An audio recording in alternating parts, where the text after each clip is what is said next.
Good morning. I just had some thoughts come to me. I thought I'd share what I was listening to Allison Coe. She's does the quantum healing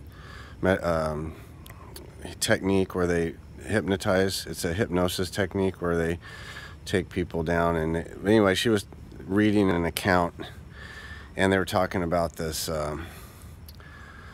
event. And it's kind of was a big thing. Everyone's talking about the event, and then they kind of dropped it because the timeline they predicted, it didn't pan out. It was supposed to all happen by now, but anyway, I think it is happening, and it's going to happen. And the point I wanted to make was talking about separating the wheat from the chaff. See, I know I had this personal belief that the wheat was me, I'm the good, and the chaff was somebody else or something else. But the reality is the wheat and the chaff are an analogy of our spirit inside of our physical shell.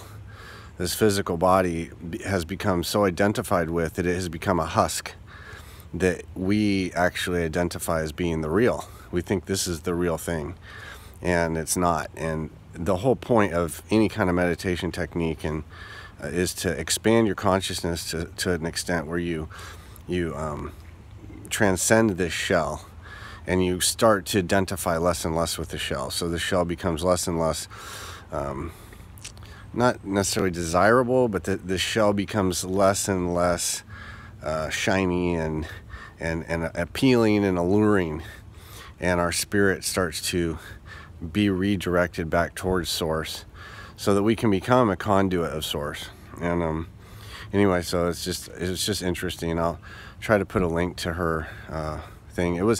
I'm learning so much stuff. It's funny because I was totally into all this stuff for years and years, but honestly, since I started doing this, my meditation technique, the heartfulness meditation, it's helping me to realize a lot of things.